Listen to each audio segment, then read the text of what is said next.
Clip number 605۔ اس clip میں انشاءاللہ عز و جل آپ قرآن پاک کی سورہ رات کی آیت نمبر 30 سے 31 تک کی تلاوت، ترجمہ اور تفسیر قرآن صراط الجنان سماعت فرمائیں گے۔ بسم اللہ الرحمن الرحیم۔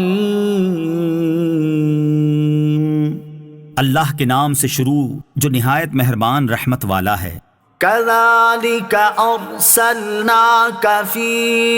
أمة قد خلت من قبلها لتتلو عليهم الذي أوحينا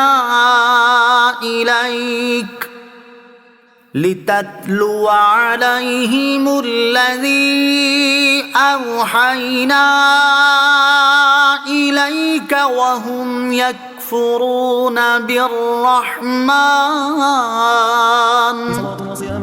قل هو ربي لا إله إلا هو عليه توكلت وإليه متاب۔ ترجمہ، اسی طرح ہم نے تمہیں اس امت میں بھیجا جس سے پہلے کئی امتیں گزر گئیں، تاکہ تم انہیں پڑھ کر سناؤ جو ہم نے تمہاری طرف وحی بھیجی ہے، حالانکہ وہ رحمان کے منکر ہو رہے ہیں۔ تم فرماؤ وہ میرا رب ہے، اس کے سوا کوئی معبود نہیں، میں نے اسی پر بھروسہ کیا اور اسی کی طرف میرا رجوع ہے۔ کذالک ارسلناک فی امہ، اسی طرح ہم نے تمہیں اس امت میں بھیجا، یعنی اے حبیب صلی اللہ علیہ وسلم جس طرح آپ سے پہلے انبیاء کرام علیہ السلام کو گزشتہ امتوں کی طرف بھیجا، اسی طرح آپ علیہ السلام کو اس امت کی طرف بھیجا۔ تو آپ علیہ السلام کی امت سب سے آخری امت ہے، اور آپ علیہ السلام خاتم الانبیاء ہیں۔ آپ علیہ السلام کو بڑی شان سے رسالت عطا کی تاکہ آپ اپنی امت کو قرآن پاک اور وہ شرعی احکام پڑھ کر سنائیں جو ہم نے آپ صلی اللہ تعالی علیہ وآلہ وسلم کی طرف وحی فرمائے ہیں، حالانکہ وہ رحمان کے منکر ہو رہے ہیں۔ شان نزول، حضرت قتادہ رضی اللہ تعالیٰ عنہ اور مقاتل وغیرہ کا قول ہے، یہ آیت صلح حدیبیہ میں نازل ہوئی، جس کا مختصر واقعہ یہ ہے کہ سہیل بن عمرو جب صلح کے لیے آیا اور صلح نامہ لکھنے پر اتفاق ہو گیا تو نبی پاک علیہ السلام نے حضرت علی المرتضیٰ کرم اللہ تعالی وجہ الکریم سے فرمایا لکھو بسم اللہ الرحمن الرحیم۔ کفار نے اس میں جھگڑا کیا اور کہا کہ آپ ہمارے دستور کے مطابق بِاسْمِكَ اللہم لکھوائیے۔ اس کے متعلق آیت میں ارشاد ہوتا ہے کہ وہ رحمان کے منکر ہو رہے ہیں۔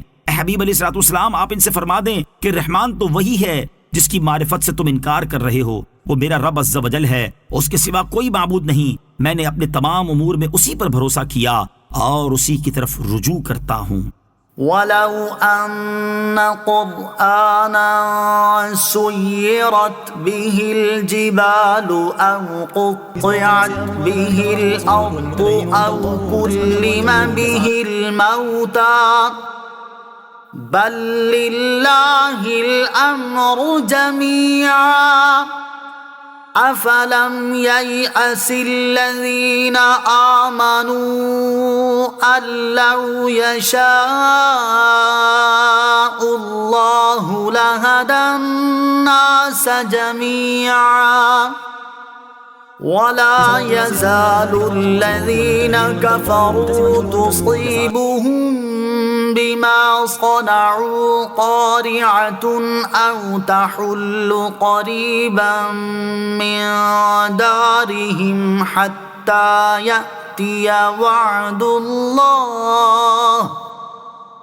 إن الله لا يخلف الميعاد۔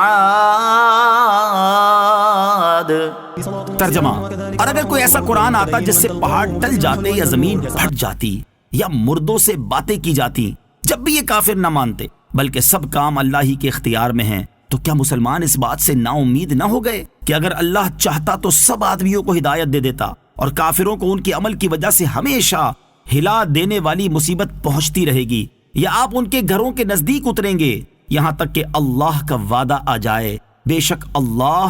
وعدہ خلافی نہیں کرتا۔ وَلَوْ أَنَّ قُرْآنًا سُيِّرَتْ بِهِ الْجِبَالُ، اور اگر کوئی ایسا قرآن آتا جس سے پہاڑ ٹل جاتے۔ شان نزول، کفار قریش نے نبی پاک علیہ السلام سے کہا تھا کہ اگر آپ یہ چاہیں کہ ہم آپ کی نبوت مانیں اور آپ کی پیروی کریں تو آپ قرآن شریف پڑھ کر اس کی تاثیر سے مکہ مکرمہ کے پہاڑ اپنی جگہ سے ہٹا دیجئے تاکہ ہمیں کھیتی باڑی کرنے کے لیے وسیع میدان مل جائیں، اور زمین پھاڑ کر چشمہ جاری کیجئے تاکہ ہم کھیتوں اور باغوں کو ان سے سیراب کریں، اور قصی بن کلاب وغیرہ ہمارے مرے ہوئے باپ دادا کو زندہ کر دیجئے تاکہ وہ ہم سے کہہ جائیں کہ آپ نبی ہیں۔ اس کے جواب میں یہ آیت نازل ہوئی اور بتا دیا گیا کہ یہ ہیلے بہانے کرنے والے کسی حال میں بھی ایمان لانے والے نہیں، سب کام اللہ تعالیٰ ہی کے اختیار میں ہیں، تو ایمان وہی لائے گا جس کو اللہ عز و جل چاہے اور توفیق دے، اس کے سوا اور کوئی ایمان لانے والا نہیں، اگرچہ انہیں وہی نشانیاں دکھا دی جائیں جو وہ طلب کر رہے ہیں۔ وَلَا يَزَالُ الَّذِينَ كَفَرُوا، اور کافروں کو ہمیشہ، یعنی کفار اپنے کفر اور خبیث اعمال کی وجہ سے